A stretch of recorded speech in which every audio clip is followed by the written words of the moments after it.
Income tax slab के ऊपर हम लोग डिस्कस कर रहे थे।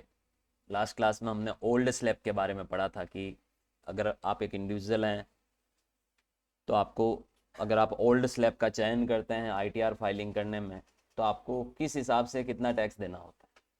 आज की इस क्लास में हम स्पेशली बजट 2024 के अपडेट्स पे डिस्कस करते हुए न्यू स्लैब पे डिस्कस करेंगे, है ना। तो इनकम टैक्स में मैंने आपको कल भी लास्ट क्लास में ये बताया था कि इनकम टैक्स में इंडिविजुअल जब इनकम टैक्स रिटर्न भरता है तो उसको सरकार ने अब दो ऑप्शन दिए हैं कि आप या तो ओल्ड स्लैब में जाएं या न्यू स्लैब में जाएं। और इस वर्ष से न्यू स्लैब को क्या कर दिया गया है, अनिवार्य कर दिया गया, मैंडेटरी कर दिया गया है। तो अब आपको ओल्ड स्लैब में जाना है तो आपको फिर उसको पिक करना होता है। तो देखिए, बजट 2024 में इनकम टैक्स डिपार्टमेंट ने अपनी नई स्लैब को दोबारा क्या किया, रिवाइज किया। और इस रिवीजन से या इस नई स्लैब में जो बदलाव किए उसमें एक टैक्स पेयर कम से कम 17,500 रुपए का टैक्स बचा सकता है। अब ये कैसे बचाता है, ये मैं अभी आपको पूरा कैलकुलेशन के माध्यम से बताऊंगा कि 17,500 रुपए का आपको गवर्नमेंट ने स्लैब रिवाइज करके क्या दिया, एक तरह से टैक्स बेनिफिट दिया। ओके, साथ ही साथ में इनकम टैक्स डिपार्टमेंट ने आपको स्टैंडर्ड डिडक्शन बढ़ाकर 75,000 रुपए कर दिया। कितना? स्टैंडर्ड डिडक्शन 75,000 कर दिया, जो पहले जो इस न्यू स्लैब में 50,000 था। अब आप बोलोगे sir what is standard deduction, मैं बताता हूं। 7 लाख रुपए तक की इनकम पर आपको रिबेट मिलती है। कितनी क्या मिलती है नई स्लैब में, ठीक है। तो पहले क्या था कि 7 लाख रुपए तक आपको 87A की रिबेट मिलती थी। तो वो रिबेट मिलने की वजह से आपका अगर कोई टैक्स बनता भी था तो वो जीरो हो जाता है। अब इनकम टैक्स डिपार्टमेंट ने क्या किया, 7 लाख पे पहले रिबेट 7 लाख की मिलती थी, 50,000 का स्टैंडर्ड डिडक्शन दिया जाता है सैलरीड पर्सन को। किसको? अगर आपकी इनकम सैलरी हेड के अंतर्गत है तो आपको 50,000 रुपए का अतिरिक्त डिडक्शन मिलता है। तो इसका मतलब ये हो गया है कि अगर कोई व्यक्ति सैलरीड है, अगर वो नौकरी से पैसे से इनकम कमाता है, पेंशन इनकम कमाता है, मजदूरी करता है, वेजेस कमाता है, तो 7 लाख रुपए तक तो उसको 87A की रिबेट मिल रही है। समझ रहे? नई स्लैब की बात कर रहा हूं, किसकी? 3 लाख रुपए तक आपको वैसे ही टैक्स नहीं बन रहा है नई स्लैब में। 7 लाख रुपए तक आपका जो टैक्स बनता है वो आपको जीरो हो जाता है टैक्स रिबेट की वजह से। और 50,000 रुपए की आपको स्टैंडर्ड डिडक्शन मिलती थी, यानी 7.5 लाख रुपए तक कमाने वाला व्यक्ति, अगर सैलरी हेड से 7.5 लाख रुपए कमाने वाले व्यक्ति को भी इनकम टैक्स नहीं देना पड़ता था। अब उस रेट को रिवाइज करके इन्होंने 50,000 की जगह 75,000 कर दिया स्टैंडर्ड डिडक्शन। यानी आज की तारीख में जिस व्यक्ति की सैलरी से इनकम है, उसकी जो भी इनकम होती है उसमें से 75,000 वो सीधे सीधे क्या कर सकता है, स्टैंडर्ड डिडक्शन के रूप में क्या कर सकता है, लेस कर सकता है। जो 50,000 स्टैंडर्ड डिडक्शन था वो अब बढ़ाकर कितना कर दिया, 75 कर दिया। और फैमिली पेंशन की जो डिडक्शन मिलती थी, फैमिली पेंशन मैंने आपको पहले की क्लासेस में भी बताया हुआ है कि अगर किसी विडो को, विधवा को अपने हस्बैंड की कोई पेंशन मिल रही है उसकी नौकरी की वजह से, ठीक है, तो उसको आप फैमिली पेंशन कहते हैं कि परिवार के किसी अन्य सदस्य की इनकम आपको मिल रही है। तो फैमिली पेंशन के केस में वो आपकी अदर सोर्सेज की इनकम मानी जाती है। और जब आप अपना आईटीआर भरते हो तो उस इनकम को आपको दिखाना पड़ता है, और आप उसमें से 15,000 तक का आपको डिडक्शन मिल जाता था पहले। अब वो बढ़ाकर 25,000 कर दिया गया है। तो देखिए, जो बदलाव हुए हैं उस पर डिस्कस कर रहे हैं कि बजट 2024 में जो बदलाव किए गए, एक तो आपको स्लैब में रिवीजन किया गया, इनकम टैक्स स्लैब में, नई स्लैब में, न्यू स्लैब में क्या किया गया, रिवीजन किया गया, जिससे आप अपना कितना टैक्स बचा सकते हो, 17,500 रुपए का। आपको स्टैंडर्ड डिडक्शन 50,000 से बढ़ाकर कितना कर दिया, 75 कर दिया। और फैमिली पेंशन को 15,000 से बढ़ाकर कितना कर दिया, 25,000 रुपए कर दिया। तो ये कहीं ना कहीं अगर हम बात करें, भले ही छोटे फायदे भी हैं लेकिन है, एक आम आदमी को मिलने वाले ये फायदे हैं। और ये सारे फायदे आपको फाइनेंशियल ईयर 24-25 से अवेलेबल होंगे। फाइनेंशियल ईयर 24-25 का मतलब समझ रहे हो क्या होता है? फाइनेंशियल ईयर 24-25 का मतलब होता है आप जब रिटर्न भरने जाओगे इसका, कब, 25-26 में, तब ये फायदे आपके लिए एप्लीकेबल होंगे। यानी ये जो करंट ईयर चल रहा है वो 24-25 चल रहा है, इसमें आपको ये बेनिफिट अब मिलेंगे। तो ये बेनिफिट हमें तब मिलेंगे जब हम अपना अगले साल रिटर्न भरेंगे इस इनकम का। अब जिसने इस साल आईटीआर भरे होंगे उनको ये चेंजेस नहीं मिले होंगे, क्योंकि बजट जो होता है वो अपकमिंग ईयर के लिए होता है। फरवरी मार्च महीने मार्च में जब एनुअल बजट आता है और उस बजट में जो भी डिसीजन लिए जाते हैं उसकी एप्लीकेबिलिटी कब से होती है? अगले साल से होती है। एप्लीकेबिलिटी 1 अप्रैल से होती है उसकी। तो 1 अप्रैल 2000, अगर बजट 2024 की बात कर रहा हूं तो 1 अप्रैल 2024 से उसकी एप्लीकेबिलिटी होगी। तो यानी 24-25 में वो फायदा हमें मिलेगा जो जिसको हम क्लेम कब करेंगे? 25-26 असेसमेंट ईयर में करेंगे। तो ये आपको याद रखना, फाइनेंशियल ईयर अगर 24-25 बोला जा रहा है तो असेसमेंट ईयर कौन सा होगा? 25-26 होगा। ऑलराइट, अब आप बोलोगे सर कि न्यू स्लैब में जो बदलाव किया वो क्या बदलाव है? चलिए देखते हैं। देखिए, जिस व्यक्ति ने इस साल अपना रिटर्न भरा होगा फाइनेंशियल ईयर 23-24 का, यानी इसके लिए असेसमेंट ईयर कौन सा हो गया? 24-25। जिसने इस साल अपना रिटर्न भरा होगा नई स्लैब में, न्यू स्लैब में, जैसे मैंने इस साल अपना रिटर्न भरा न्यू स्लैब में, तो इस साल मुझे नया स्लैब क्या था मेरा? क्या न्यू स्लैब था? 24-25 असेसमेंट ईयर में आपने अपना आईटीआर जो भरा होगा नई स्लैब में, हर 3-3 लाख पर 5-5% टैक्स बढ़ता जाता है ना? तो जैसे पहले 3 लाख तक कोई टैक्स नहीं,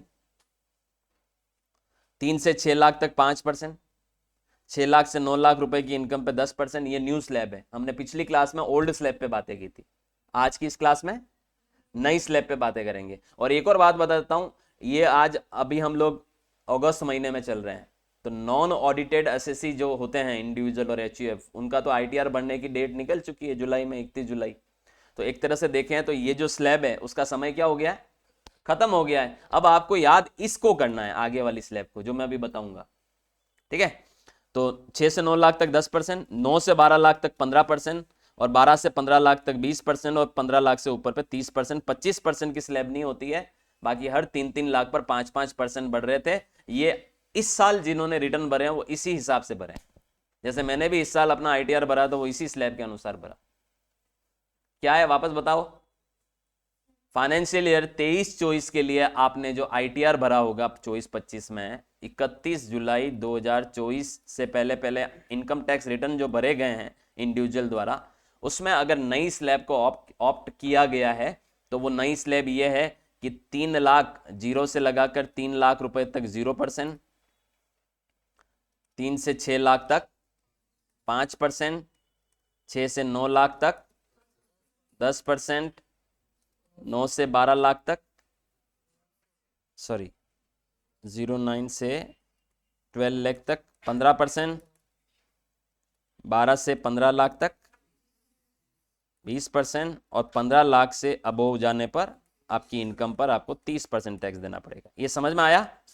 पर मैं वापस बता रहा हूं कि अब ये भी एक तरह से एक्सपायर हो गया, क्योंकि जब आप अगले साल नई स्लैब में रिटर्न भरोगे तो ये स्लैब नहीं लगने वाली। स्लैब इस साल क्या कर दी है? रिवाइज कर दी, चेंज कर दी।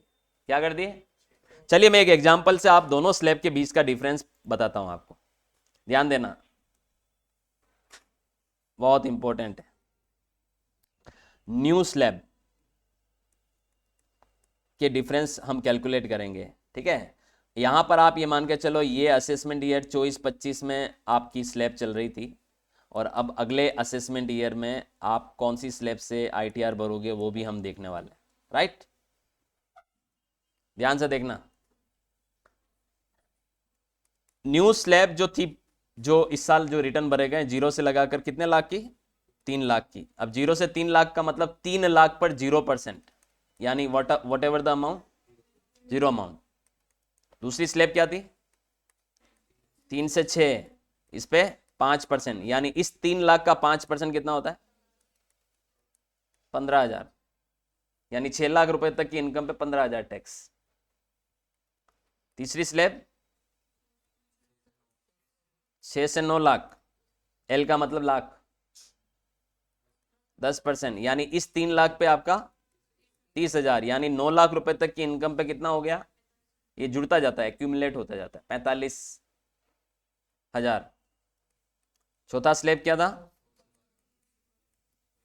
9 से 12, 15%, यानी 45,000, यानी 12 लाख रुपए कमाओ, 90,000 का टैक्स दो नई स्लैब में। अब तक, कब तक? इस साल तक। अगले साल ये नहीं है। ठीक है, अगले साल बदल गया वापस, 12 लाख से 15 लाख, 30%, इट मीन्स 60,000 यहां बना, ये जुड़ता जाता है। कितना हुआ? यानी 15 लाख तक कमाने वाले व्यक्ति को एक तरह से 1.5 लाख का टैक्स देना है। यानी अगर आपकी इनकम कितनी है, 15 लाख रुपए तक अगर आपकी आय है, इनकम है, तो आपको 1.5 लाख रुपए टैक्स देना है। यानी जो इफेक्टिव रेट ऑफ टैक्स है वो कितना परसेंट है? 10%। 15 लाख का 1.5 लाख कितना हुआ? 10%।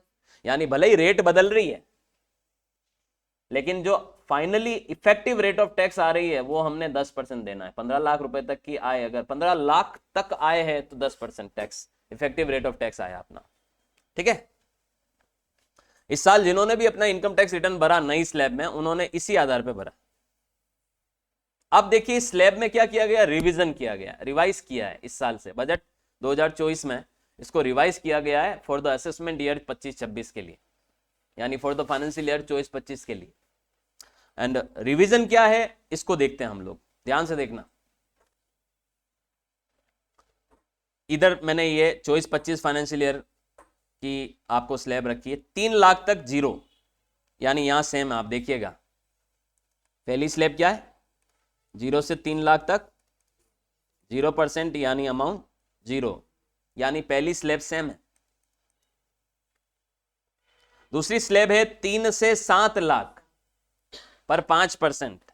यहां बदला हुआ है, आप देखिए, पहले 3 से 6 थी, अब 3 से 7 लाख, यानी यहां पर आप बीच के 4 लाख का 5% होता है 20,000। समझ रहे हो? तीसरी स्लैब 7 से 10 लाख पर 10%। सिर्फ यहां डिफरेंस आया, देखिए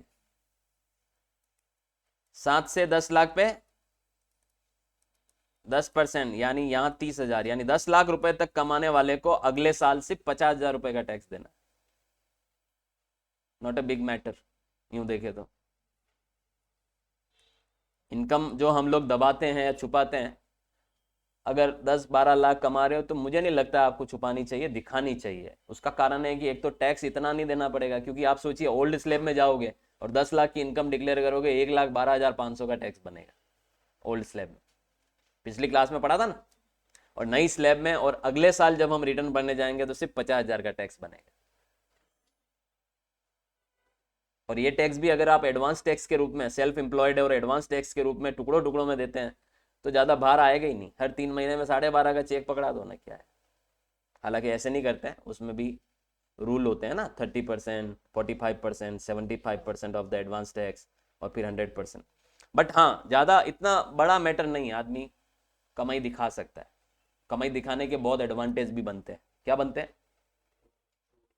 आपको कोई भी बैंक इजीली लोन दे देता है। इनकम दिखाओगे तो खर्चा कर पाओगे, इनकम दिखाओगे तो लग्जरी लाइफ जी पाओगे, इनकम टैक्स डिपार्टमेंट की नज़र में नहीं आओगे, रडार में नहीं आओगे, है ना। बैंक में 1 नंबर में पैसा ले सकते हो, इनकम होगी 1 नंबर की तो प्रॉपर्टियां खरीद पाओगे, व्हीकल्स खरीद पाओगे, लग्जरी व्हीकल्स खरीद पाओगे, फॉरेन टूर कर पाओगे, खर्चा कर पाओगे।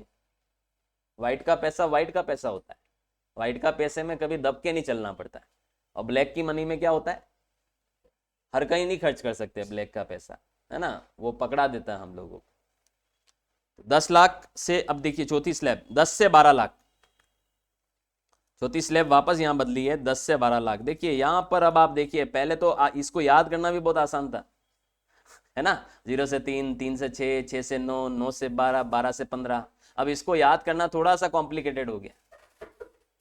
0 से 3, 3 से 7, 7 से 10, 10 से 12, इसमें एक लॉजिक नहीं फिट हो रहा है। ठीक है, कितना परसेंट? 15%, यानी इस बीच के 2 लाख पर 15% कितना होता है? 30,000 यहाँ पे भी बनेगा। यानी 12 लाख कमाने वाले को 80,000 का टैक्स देना। अब और पांचवी स्लैब क्या है, 12 से 15 लाख 20%, 12 से 15 लाख 20%, बीच के 3 लाख का 20% कितना हुआ? 60,000, है ना। तो अब देखिए 15 लाख तक आपका कितना टैक्स बनता है, कितना हुआ देखिए।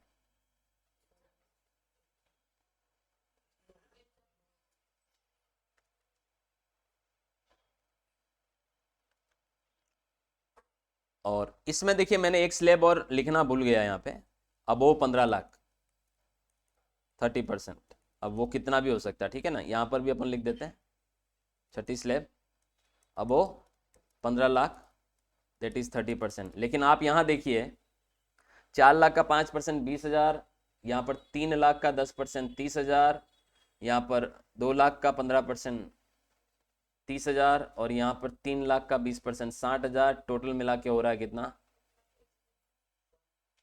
80 और 40 140 1,40,000 रुपये का टैक्स यहाँ पर आपका बन रहा है 15 लाख रुपए तक की इनकम पे। अगर आपकी इनकम कितनी है, अप टू 15 लाख, तो आपका ये टैक्स बन रहा है।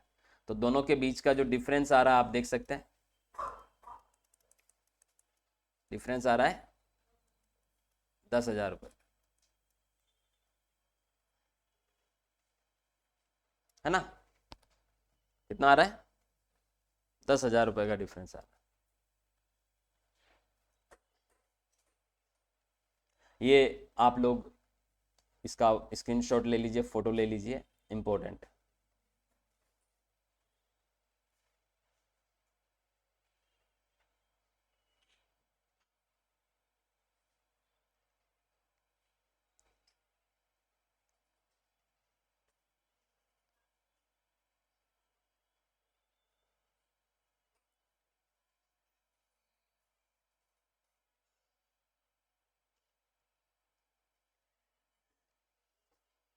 अब आप बोलोगे कि सर यहां पर तो 17,500 रुपये टैक्स सेविंग की बात हुई है,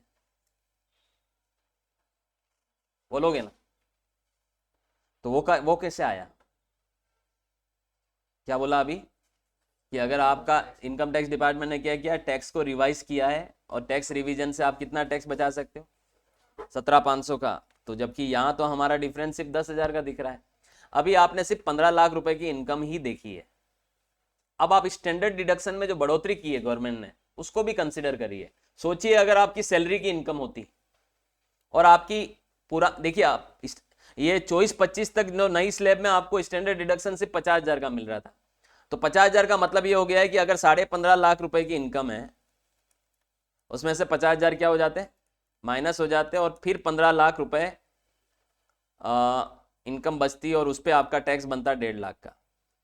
ऑल राइट, यानी एक तरह से ये होता, ठीक है। अब आपको यहां पर 1575 की इनकम अगर है, 25,000 रुपए की आपकी, एक तरह से स्टैंडर्ड डिडक्शन क्या कर दिया, बढ़ा दिया है। तो 25,000 रुपए बढ़ाया है, उसमें से आपको 75,000 माइनस करने को मिल रहा है। आप स्टैंडर्ड डिडक्शन 1575 में से 75 माइनस कर दो, फिर कितनी बचेगी, 15 लाख, और 15 लाख पे फिर आपका ये 140 का क्या बन रहा है, टैक्स बन रहा है। यानी स्टैंडर्ड डिडक्शन में आपको 25,000 रुपए की बढ़ोतरी दी है, और ये 25,000 अगर आपके 30% वाली स्लैब के होते, यानी 15 लाख से ज्यादा इनकम होती, तो वो 25,000 रुपए आपकी 30% वाली स्लैब के होते। तो 25,000 का 30% आपका कितना टैक्स बच रहा है, 7500 रुपए, 7,500। तो ये आपका 7,500, तो ये और 10,000 ये डिफरेंस, ये वाला, तो टोटल आपका टैक्स सेविंग कितना हो जाता, कितना होता। अब आप ये देखिए कि 15,75,000 रुपए कमाने वाले को इस नई स्लैब में फाइनेंशियल ईयर 24-25 में कितना देना पड़ेगा, और फाइनेंशियल ईयर 25-26 में कितना देना पड़ेगा। अगर 15,75 की कैलकुलेशन करने बैठोगे तो आपको 17,500 रुपए का डिफरेंस आएगा।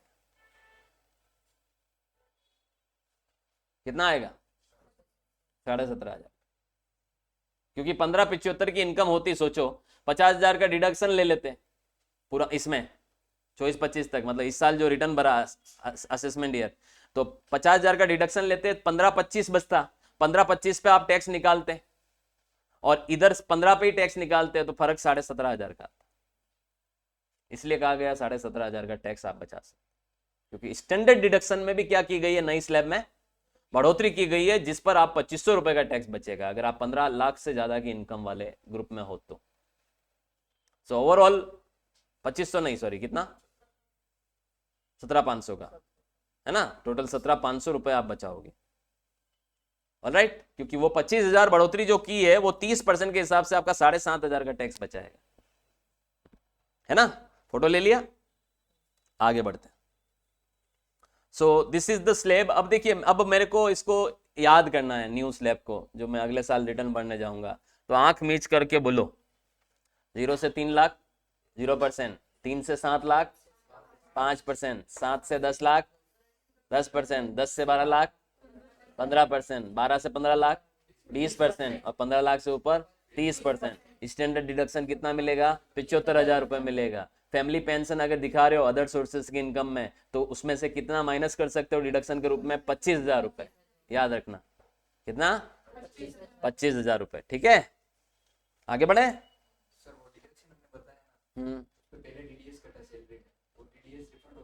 टीडीएस देखो अलग मैटर हो गया।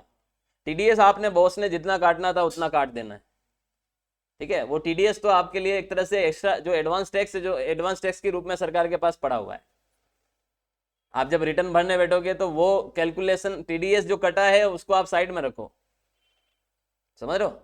आप अपनी पूरी जो कैलकुलेशन करोगे उस पर जो स्लैब के हिसाब से टैक्स बनेगा वो ये स्लैब ये लगाओगे, और टैक्स जो बनेगा और जो फिर शेष लगने वाला है, कोई सरचार्ज लगने वाला, सब जुड़ जुड़ाने के बाद फिर टीडीएस माइनस होता है, जो कि ऑटोमेटिक ही माइनस होता हुआ दिखेगा आपको अपने आईटीआर में। क्योंकि ऑनलाइन आईटीआर जब भरते हो तो सारे जो डेटा ऑटो जो गवर्नमेंट के पास ऑलरेडी अवेलेबल होते हैं वो ऑटो पॉपुलेटेड होते हैं, तो आपको हाथ से डालने की कतई जरूरत नहीं होती है, समझ रहे हो। टीडीएस के ऊपर आप लोगों को नहीं दिमाग दौड़ाना है। अगर आप एक एम्प्लॉय हो, आपकी अच्छी खासी सैलरी है, आपकी कंपनी आपका टीडीएस काट रही है, तो आपको दिमाग दौड़ाने की जरूरत ही नहीं है, क्योंकि वो तो ऑटोमेटिक रिटर्न भरते वक्त वहां नजर आएगा टीडीएस। आपको दिमाग दौड़ाना है कि आपने कौन कौन से हेड से इनकम कमाई, है ना। और ये स्लैब व्लैब भी मैं बता रहा हूं, अपन सिर्फ अपन नॉलेज रखना है इसलिए सीख रहे हैं, ताकि आईटीआर भरते वक्त ये सारे ऑटो कैलकुलेट होती है चीजें। अब ये नई स्लैब आएगी अगले साल से, तो आप जैसे न्यू ऑप्ट करोगे सॉफ्टवेयर ऑटोमेटिक ही टैक्स कैलकुलेट कर लेगा।